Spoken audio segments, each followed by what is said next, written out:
OP Shukla 100 शब्द प्रति minute. Dictation start होगी 5 सेकंड बाद।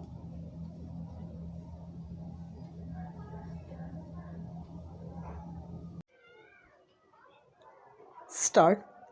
माननीय प्रधानमंत्री जी, अपने व्यस्त समय में कुछ समय हमारे लिए निकाला, इसके लिए हम आभारी हैं।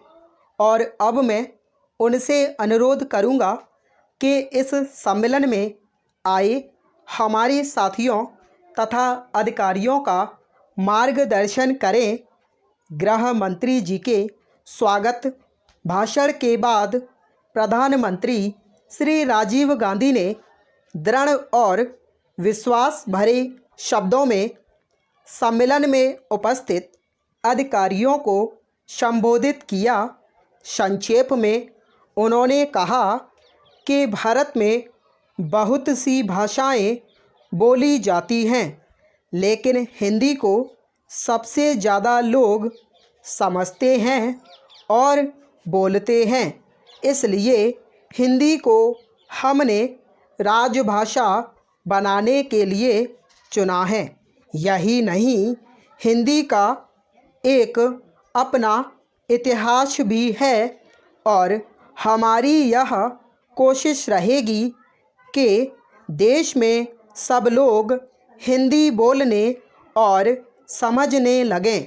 इस दिशा में काफ़ी काम भी हुआ है, लेकिन जैसा कि अभी गृह मंत्री जी ने कहा है कि जिस गति से और जिस तेज़ी से काम होना चाहिए था, शायद नहीं हो पाया है।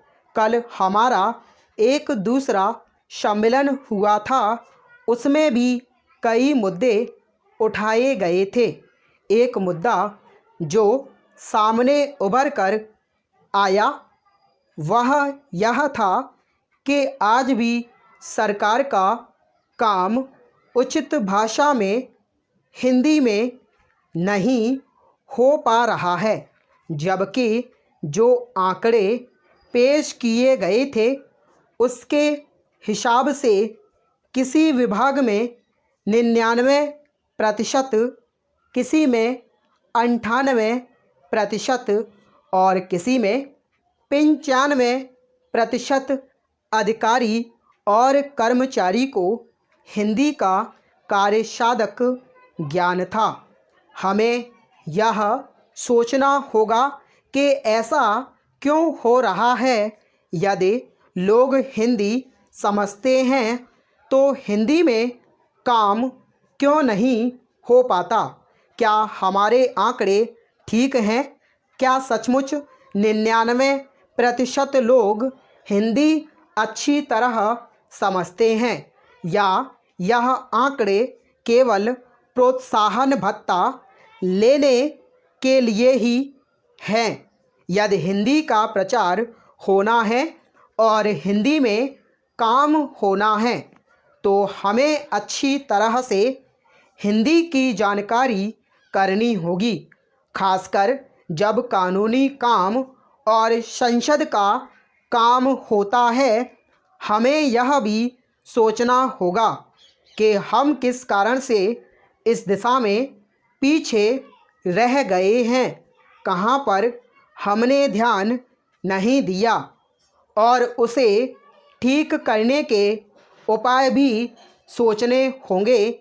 हिंदी का प्रचार करते हुए हमें यह भी ध्यान में रखना होगा कि दूसरी भाषा बोलने वाले लोगों को यह अनुभव नहीं होना चाहिए कि उनके ऊपर हिंदी ज़बरदस्ती थोपी जा रही है, क्योंकि अगर उन्हें यह लगा तो वे विरोध करेंगे।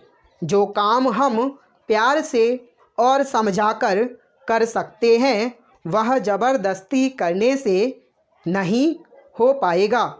इस बात को अच्छी तरह से समझकर ही हमें हिंदी का प्रचार करना है। साथ साथ हमें यह भी देखना है कि भारत जैसे बड़े देश जिसमें इतनी भाषाएं बोली जाती हैं, वहाँ यह भी आवश्यक है कि एक भाषा ऐसी हो जिसे सब लोग समझें और जो पूरे देश को एक सूत्र में बांध सके। हमने इसके लिए हिंदी को चुना है। स्टॉप।